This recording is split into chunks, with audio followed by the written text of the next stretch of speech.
আমি 9 বছর আমার স্বভাবগত বৈশিষ্ট্য ওয়াজ থেকে দূরে ছিলাম, শুধু ওয়াজের ময়দানে বক্তাদের তামাশা দেখেছি 9 বছর।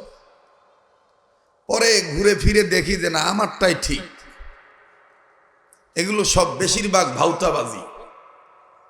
কেউ করে দালালি, কেউ করে পাছাটা গোলামি, কেউ সত্যটা জানার পরও কথা বলে না। এজন্য অনেক মানুষ আমার কাছে যেয়ে বলছে, হুজুর আপনি শরীয়তপুরি তো নতুন কোনো বক্তা না, আপনার সুর শব্দ ঝংকার হুঙ্কার স্টাইল ফ্যাশন এগুলো শুনে তো আমরা বক্তা চিনছি, কিন্তু আপনি এগুলো বাদ দিলেন যে? আমি বলছি বাদ দেই নাই, উস্তাদের মা শেষ রাইতে কথা কয় না, আমি বাদ দেওয়া লোক না। আমার বন্ধুগণ, এজন্য পায়ে হাত দিয়ে বলবো, লা ফখর, কোনো তাকাব্বারি না, কোনো ফখর করে কথা বলছি না। আমি তো আর এখানে বুখারি পড়াইতে আসি নাই, আমি এখানে ওয়াজ করতে আসছি।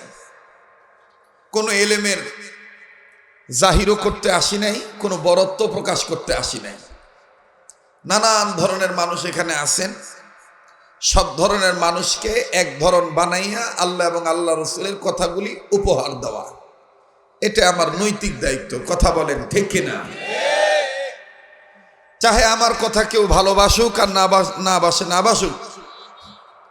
কাজী নজরুল ইসলামকে একবার প্রশ্ন করা হলো, বিদ্রোহী কবি নজরুল, আপনি বলেন তো দেখি, কেউ যদি আপনার কবিতা না শোনে, না জানে, না শুনতে চায়, না বুঝতে চায়, তাহলে আপনি কি করবেন? তখন কাজী নজরুল ইসলাম সুরে সুরে বলেছিলেন, আমি আমার গান গেয়ে যাব, যার শোনা সে শুনিবে, যার না শোনা সে না শুনিবে, সে তার আপন গুলিতে চলিবে। ভাইজান রাগ করলেন নাকি? ভদ্র পোশাক পরে রাস্তায় দাঁড়িয়ে পেশাব করে, এটা আপনারা দেখেছেন? আমি নিজে দেখছি, রাত বিরাত অনেক দেখেছি। চেন খুলে রিং পিস্টন কল কবজা বল বিয়ারিং বের করে আর এক মানুষের ওয়াল ভিজানোর দায়িত্ব নেয়। আমি যদি মিথ্যা বলে থাকি তাহলে কথা বললেন না, আর যদি সত্য বলে থাকি জোরে বলেন ঠিক কিনা। এজন্যই কিন্তু আমি লক্ষ্য করে একটা কবিতা পাঠ করেছি, এটা আমার নিজেরই লেখা। সামনেতে মোরা এগিয়েছি যত, পিছনে পড়েছি তত, শঙ্কাতে শুধু বাড়িয়ে চলেছি গরু ছাগলের মতো। যেহেতু গরুর হাট। আমার কবিতাটা ঠিক আছে? আমার ওয়াজ কিন্তু হয়ে গেছে, এই কবিতাটাই যথেষ্ট। আজকে দেখেন বাংলাদেশের পার্লামেন্টে উম্মতের ওলামায়ে কেরাম অনেকে ফিকির করে, চিন্তা চেতনা জাগ্রত করে, মুজাহিদের ভূমিকা পালন করে, আমরণ লড়াই করে যাচ্ছেন যে 53 বছর 54 বছর যা ভুল হয়েছে আর ভুল যেন না হয়। বেশিরভাগ মুসলমানদের দেশে ইসলামী রাজ কায়েম করতে হবে, বিকল্প কোনো পথ নাই। কিন্তু এমতো অবস্থাও তো দেখবেন যে সংখ্যায় একদল অনেক ভারী, তারপরও তারা বলবে যে এগুলো গণতন্ত্রের পূজারী, এগুলো সরকারের গোলাম, দুনিয়ার সিটলোভের জন্য এই কাজগুলো করে। আমার ভাইরা, গণতন্ত্র রাজতন্ত্র হালাল না হারাম আমি ওদিকে যাব না। আলেমরা আছে, মুফতিগণ আছেন, ফকিগণ আছেন, ওনারা ফতোয়া দিবেন। কিন্তু আমি আপনাদের কাছে ছোট্ট আকারে একটি উদাহরণ দিতে চাই। মনে করেন আপনি যদি কুমিল্লা মেঘনা থানায় যান, ভাটের চর অথবা ভবের চর আছে না, মাঝখানে নদী আছে, নদীটা পাড়ি দিয়ে আপনাকে ওপার যেতে হবে। এখন আপনি ওপারে যেতে গেলে হয় লঞ্চ, নাইলে স্টিমার, নাইলে ছোট্ট ডিঙ্গি নৌকা। আপনি দেখলেন ওখানে 2টা নৌকা আছে, একটা নৌকায় অনেক মানুষ ওপেন সিগারেট খাচ্ছে, ধোঁয়া ছাড়তেছে নিচ্ছে। ওপেন মেয়েরা খোলামেলা ভাবে চলাচল করতেছে, তাদের মাথায় কাপড় নাই। ভিন্ন ধরনের মানুষগুলি কেমন ধরনের জানি তাদের উদ্ভট চলাফেরা। আর একটা নৌকায় দেখলেন লোকগুলো খুব ভদ্র, আল্লাহ আল্লাহ জিকির করতেছে, মাথায় পাগড়ি, গায়ে জুব্বা, মুখে দাড়ি, পকেটে মেসওয়াক, হাতে তসবিহ। আমার বন্ধুগণ, এখন আপনি মানবিক দৃষ্টিকোণ থেকে উত্তর দিয়ে বলেন তো দেখি, সাধারণ জ্ঞান দ্বারা জবাব দেন, আপনি মানুষ হিসাবে কোন নৌকায় উঠবেন? কথা কয় না। আবার বলেন। আল্লাহ ওয়ালাদের কার নৌকায়? আল্লাহওয়ালাদের নৌকায়। এই কথাটাই তো আমাদের ফ্রেশ চিন্তার কথা। 53 বছর 54 বছর যা ভুল হইছে হইছে। রাম বাম চ্যাটার্জি মুখার্জি গঙ্গোপাধ্যায় চট্টোপাধ্যায় হরিদাস পাল লেন সেন দাদা বাবু, কেউ আমেরিকার গোলামি, কেউ ইন্ডিয়ার গোলামি, কেউ রাশিয়ার পাঁচটা গোলামি করেছেন, কিন্তু আমরা এখন আর আমাদের এই ভূখণ্ডে মাতৃভূমিতে দেশপ্রেম ইমান রক্ষার জন্য, দেশপ্রেমের জন্য, ইমান ইসলাম হেফাজতের জন্য আমরা আর চ্যাটার্জি মুখার্জি আঞ্জুট্টি গাঞ্জুট্টি চাঁদাবাজ রংবাজ লুটতরাজ ধাপ্পাবাজ ধোকাবাজ এদেরকে আর ক্ষমতায় দিতে চাই না। আমরা আল্লাহওয়ালাদেরকে সংসদে পাঠাতে চাই।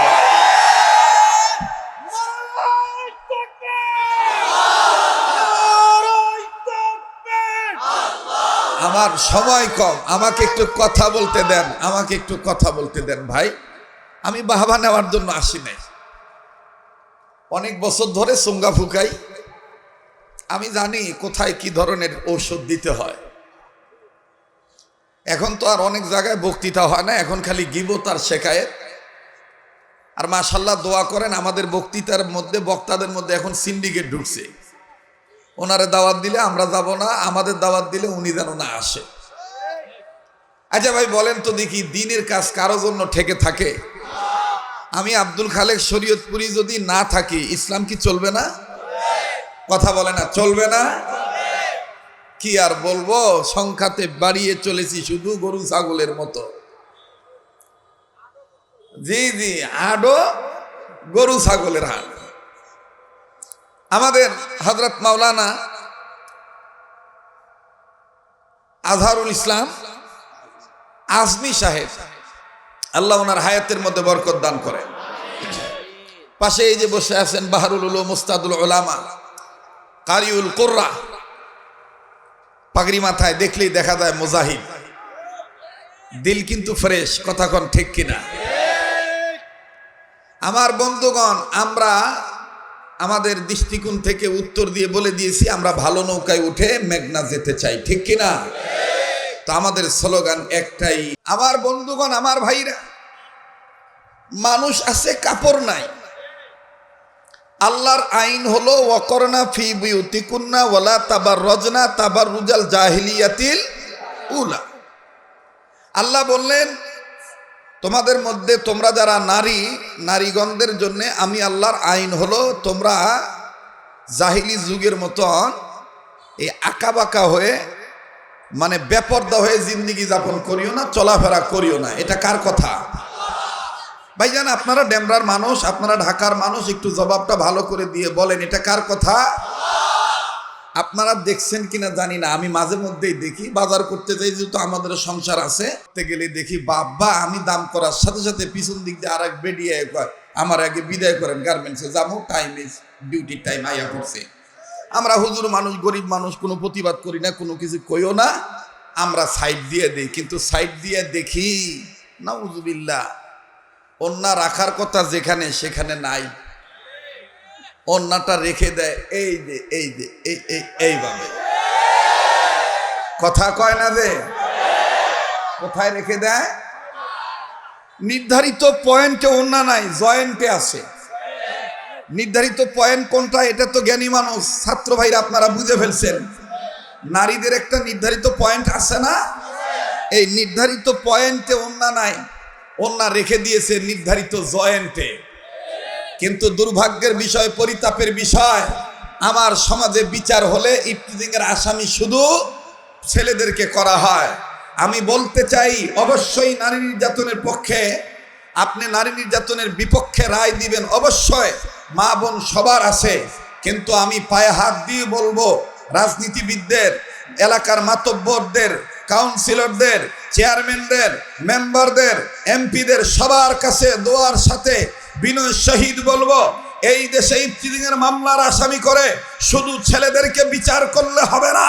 এই ছেলেরা কেন তাদের চরিত্র নষ্ট হচ্ছে, এই কারণগুলো খুঁজে বের করে, বেপরদা নারীদের কারণে যেহেতু ছেলেদের চরিত্র নষ্ট হচ্ছে, বাংলার জমিন মুসলমানদের জমিন, মুসলমানের জমিনে মুসলমানের মেয়েরা বেপরদায় চলতে পারবে না।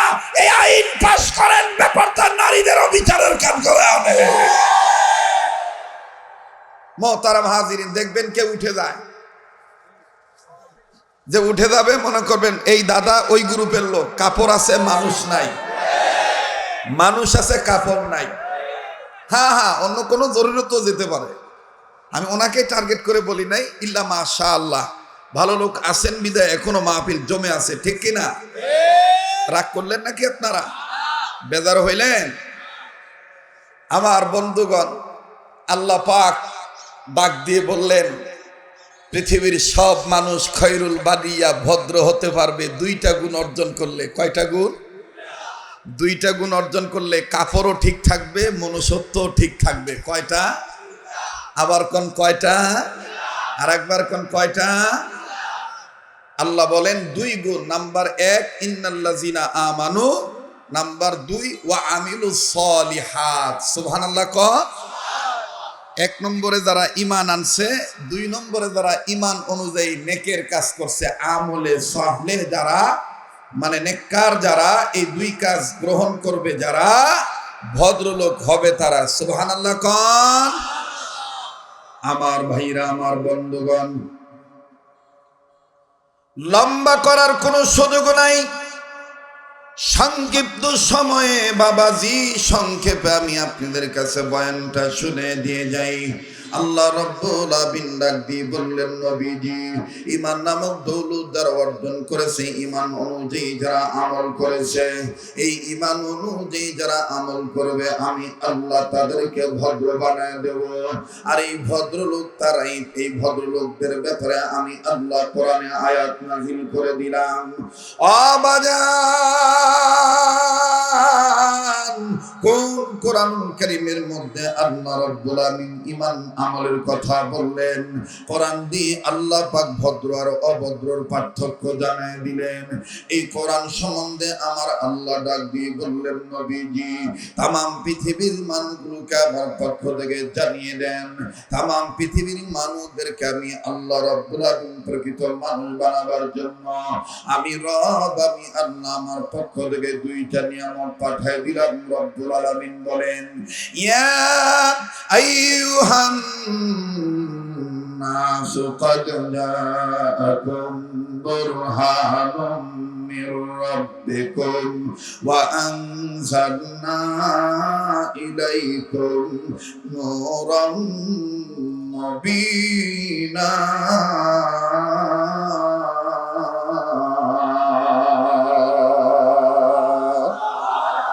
আওয়াজ দিয়ে বলেন না আল্লাহু আকবার? আবার বলেন আল্লাহু আকবার। আল্লাহ বললেন, নবীজি মানুষ রূপে যারা জন্ম নিল,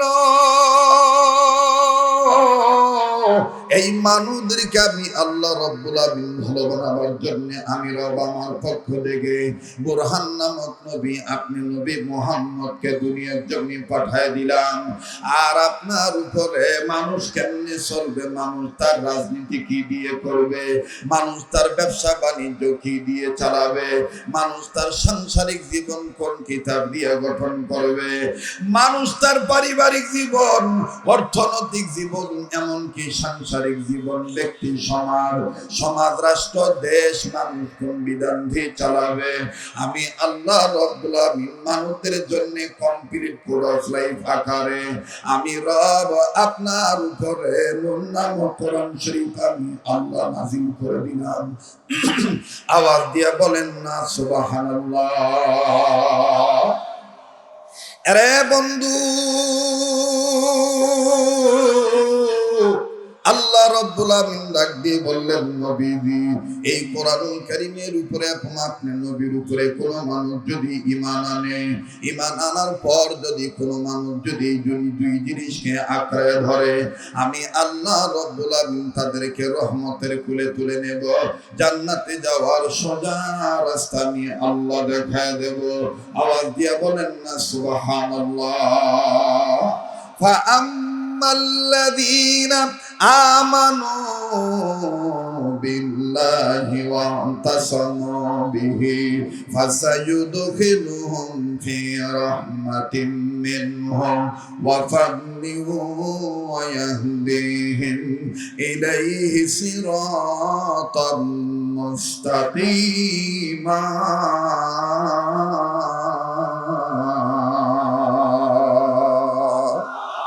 জোরে জোরে জোরে বলেন আল্লাহু আকবার। কষ্ট হইতেছে ভাইরা? আমি কি বানায় বলতেছি, মুখস্থ বিদ্যা বলতেছি? জি জি, খুব খেয়াল করবেন দাদা, কোনো দিকে নজর দিবেন না। আল্লাহ বললেন, নবী গো, আপনি বোরহান নামক নবী আর নুন নামক কোরআনের উপর কোনো মানুষ যদি ঈমান আনে, ঈমান আনার পরে যদি মজবুত আকারে ধারণ করে, আমি আল্লাহ তাদেরকে রহমতের কুলে তুলে নেব, জান্নাতে যাওয়ার সোজা রাস্তা দেখায় দেব। সুবহানাল্লাহ। আমার ভাইরা, আমার বন্ধুগণ,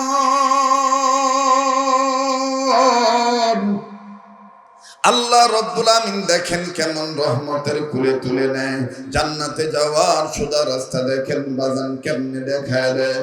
লম্বা করার কোনো সুযোগ নেই, হাতের মধ্যে আমার সময় আর আছে বাজান। আল্লাহ হায়াত বাঁচায় রাখলে, হায়াতের মধ্যে যদি আল্লাহ বরকত দিয়ে থাকে, আমার বন্ধুগণ, সর্বোচ্চ আমার বন্ধুগণ আর 15 থেকে 20 মিনিট সময় আছে। আরে বাবাজি, এই 15-20 মিনিটের মধ্যেই আমি আমার নির্ধারিত বিষয়টা পুরাপুরি শেষ না করতে পারলো, সাধারণ মাত্র আমার বন্ধুগণ শুধুমাত্র টাচ এন্ড পাস, শুধুমাত্র টাচ দিয়ে আমি যাবো ভাইয়া। আল্লাহ রাব্বুল আমিন কালামে হাকিমের মাধ্যমে আল্লাহ জানিয়ে দিলেন, যারা ঈমান আনবে, ঈমান অনুযায়ী যারা আমল করবে, নবীজি আমি আল্লাহ রাব্বুল আমিন তাদেরকে জানিয়ে দিলাম, আমি আল্লাহ বলে দিলাম, আমি আল্লাহ তাদের জিন্দেগির গুনাহ মাফ করে দেব, আমল নামায় আমি আল্লাহ জান্নাতুল ফিরদাউস লিখে ধন্য করে দেব। ইন্নাল্লাযীনা আমানু ওয়া আমিলুস সালিহাতি কানাত লাহুম জান্নাতুল ফিরদাউসি নুজুলা। আওয়াজ দিয়া বলেন না সুবহানাল্লাহ। ভাইরা আমার, ঈমান আনার কারণে, ঈমান অনুযায়ী আমল করার কারণে আল্লাহ রাব্বুল আমিন আমাকে আপনাকে মাফ করে দিবেন, জান্নাতুল ফিরদাউস দান করে দিবেন। মাফের কথা আরেক জায়গায় আল্লাহ ওয়াদা দিয়ে বলেন, ওয়া'আদাল্লাহুল্লাযীনা আমানু ওয়া আমিলুস সালিহাতি লাহুম মাগফিরাতুন ওয়া আজরুন আযীম। আওয়াজ দিয়া বলেন না আল্লাহু আকবার। আমার ভাইরা, শুধু তাই নয়, আল্লাহ রাব্বুল আমিন ডাক দিয়ে বললেন, নবী গো, ইমানদার বান্দা বান্দি, নেককার বান্দা বান্দিদেরকে আমি আল্লাহ জান্নাতে ঢোকানোর আগ পর্যন্ত শুধু আই লাভ ইউ বলতেই থাকবো, ভালোবাসতেই থাকবো, ভালোবাসা দিতেই থাকবো। আমার আল্লাহ রাব্বুল আমিন ডাক দিয়ে বললেন, নবী আমার, আপনার উম্মতদেরকে শুনিয়ে দেন, ইন্নাল্লাযীনা আমানু ওয়া আমিলুস সালিহাতি সায়াজআলু লাহুমুর রহমানু বুদ্দা। আল্লাহু আকবার কোন, আবার কোন আল্লাহু আকবার। কষ্ট হচ্ছে নাকি আপনাদের? দেখেন আল্লাহ কেমন ভালোবাসা দেয়। উম্মতের ওলামায়ে কেরামগণ আসবেন, আসতেছেন, জাতির রাহবারগণ আসবেন, যারা পা রাখলেই এলাকা কবরওয়ালাদের কবর আযাব আল্লাহ মাফ করে দেয়। বহুত প্রমাণ আছে, বহুত প্রমাণ আছে। আল্লাহু আকবার। একটা ছোট্ট প্রমাণ দিয়ে দিই। ও বাবাজি, দেখেন তো দেখি দিলটা নরম হয় কিনা, পোড়া চোখের পানি ফলাইতে পারেন কিনা। আল্লাহু আকবার, আল্লাহু আকবার। আগেই বলেছি বাদান, আমার বক্তব্য দেওয়ার স্টাইল, ভাব ও ভঙ্গিমার সাথে অনেক বক্তাদের মিলবে না। আমার ভাইরা, আমার বন্ধুগণ, কুতুবুল আলম ফজলুল করিম রহমাতুল্লাহি আলাইহি, আমার বন্ধুগণ, তাদের নেক নজরের সন্তান আমরা। আমার বন্ধুগণ মরহুম মাইনুদ্দিন আল আজাদ, এমনকি আমি আব্দুল খালেক শরীয়তপুরীকে একাধিকবার আমার বন্ধুগণ বড়রা ভালোবেসেছিলেন, বড়রা আমার বন্ধুগণ নেক নজর দিয়ে নেক দোয়া করে দিয়েছিলেন। বাবাজি ফজলুল করিম রহমাতুল্লাহি আলাইহি তিনি তার জীবদ্দশা একবার ডাক দিয়ে বলে, মনা তুমি কথা বলার সময় যে তোমার মুখের সাথে হাতের যে নাড়ানোর একটা স্টাইল, এটা কেমন জানি একটা আকর্ষণ লেগে যায়। অনেকে কথা বলে কিন্তু কথা বলার সাথে হাত নাড়ানোর ভঙ্গিমা এক থাকে না, কথা কয় না।